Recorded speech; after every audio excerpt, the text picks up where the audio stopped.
તલ, શિંગદાણા, ગોળ અને ઘી આટલું મટીરિયલ અને ધાતુનું જાડું તગાળું લઈ અને એને સાફ કરી સ્લો ગેસ પર તલ શેકી લેવાના. ગેસ ફાસ્ટ નહીં રાખવાનો, એને હલાવતા રહો. પછી તલને તળ નહીં થવા દેવાના. સહેજ વાસણ ગરમ થશે એટલે ઓટોમેટિક તલ ગરમ થશે અને એને દાંતમાં દબાઈ જવાનો. સાઈડ પર થાળીમાં કાઢી નાખવાના એટલે ગરમ જેટલા છે એ કડક થઈ જશે. પણ ગેસ પર એને લાલ કાળા કે કડક કરવા નહીં રહેવાનું. ખાલી વાસણ ગરમ થાય અને એમાં તલ ગરમ થાય, બસ. પછી કાઢી લીધા પછી એ ઓટોમેટિક એના સ્ટેજ પર આવી જશે. બીજું તલ શેકાય ને એટલે આવા એકદમ છૂટા થઈ જશે ને એકદમ હલકા થઈ જશે. આ એની બીજી ઓળખ કે તલ શેકાઈ ગયા. જો એકદમ એક દાણો છૂટો લાગશે ભેજ વગરનો ને જો એકદમ કોરા થઈ ગયા ને એટલે કાઢી લેવાના બીજા વાસણમાં. આટલા તલ શેકતા મને લગભગ 1.5-2 મિનિટ થઈ, બરાબર. અને વાસણ બી એકદમ જાડું છે. પછી હાથમાં દબાઈ જોવાનું, દાંતમાં લગાવી જોવાનું, ચાવી જોવાનું અને હલકા હાથે. આમાં પાછું શેકવાનું એટલે પ્લેન શેકવાનું, કોઈ તેલ ઘી નહીં નાખવાનું. એ શેકાઈ ગયા પછી ડીશમાં કાઢીને ફરીથી વાસણમાં શિંગદાણા સાફ કરેલા હોય અને એને નાખવાના. સાફ કરેલા એટલે અલગ કલર ના હોય ને, કાળો ને થોડોક છોડ ઉખડી ગયેલો હોય એવી રીતે. અને ત્યાં શિંગદાણા શેકીશું ત્યાં સુધી આપણા તલ સાઈડ પર ઠંડા થશે. ઠંડા થવા દેવાના, હા.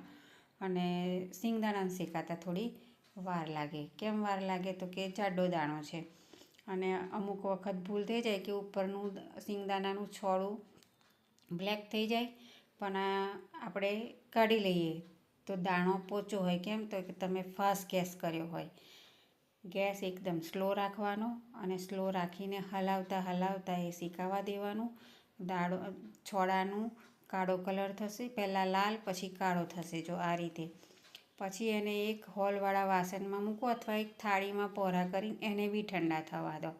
બંને ઠંડા થઈ જાય એટલે મિક્સરમાં તલ નાખો અને એને 1 નંબર પર ગ્રાઇન્ડ કરો, બરાબર. 1 નંબર પર કરશો ગ્રાઇન્ડ એટલે ભૂકો નહીં થઈ જાય અને એનું તેલ નીકળે એવું નહીં કરવાનું. અને દાણાને મિક્સરમાં નાખતા પહેલાં આવી રીતે કોઈ મોટી બોટમવાળી વાડકી હોય કે થોડું મોટા બોટમવાળી તપેલી હોય અને આખા ભૂકો કરી પછી મિક્સરમાં નાખો. આખા મિક્સરમાં નાખી દઈએ તો શું થાય કે મોટા અમુક રહી જાય અને બાકીનો પાવડર થઈ જાય.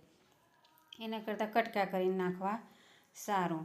બંનેનો પાવડર ભેગો કરી અને એના જે ગઠ્ઠા હોય ને એ છૂટા કરી દેવાના. યા તો ચાળણીમાં ચાળો યા હાથથી મચેડો કે ગમે તે રીતે એને ગઠ્ઠા જે હોય એ છૂટા કરવાના.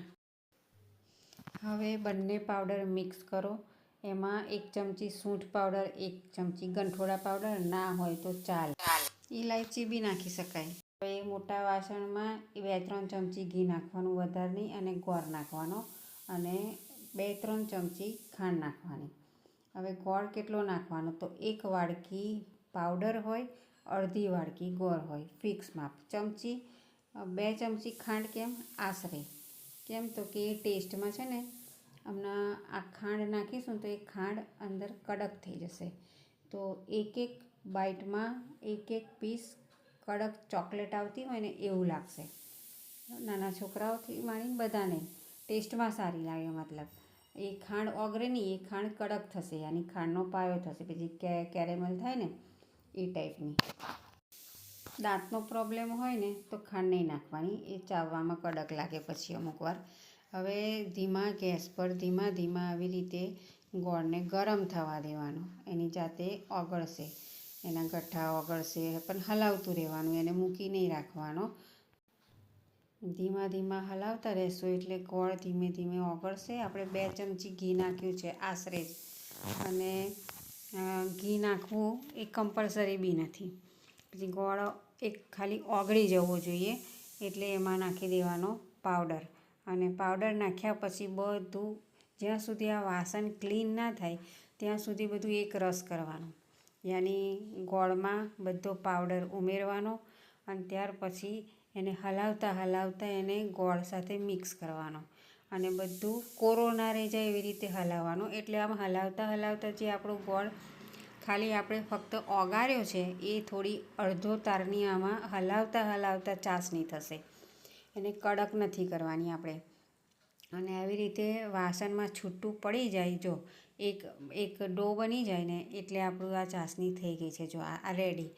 વાસણમાંથી છૂટું પડીને દેખો એક અલગ અલગ જ ગોટો વળી જશે. જો આ એની જાતે એમ ચોટેલું નથી, છૂટું પડી ગયું એટલે આ આપણું રેડી થઈ ગયું છે. સરસ મિક્સ થઈ ગયું એટલે એને બંધ કરો.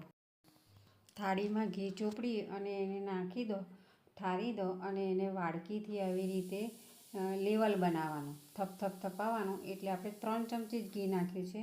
વધારે ફાવતું હોય તો એ બધું ઘી ઉપર આવી જશે, પણ નીચે થાળીમાં ઘી ચોપડીને આવી રીતે એને બોર્ડર બધી બરાબર સરખી બનાવવાની. ત્યાર પછી એને ગરમ ગરમમાં જ એને ઊભા કાપા પાડી દેવાના અને આડા કાપા પાડી. પછી એને ડીશમાં ઠરવા દેવાનું, ચકતા પડી દેવાના અને બીજી ડીશમાં એને નાની ડીશમાં બી બીજું કાઢી લેવાનું. ઠંડા પડી જાય એટલે એના પીસ તમે હાથથી બી તોડી શકો છો.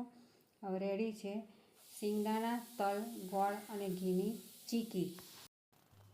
તલ અને સિંગદાણાનો મિક્સ પાવડરની ચીકી.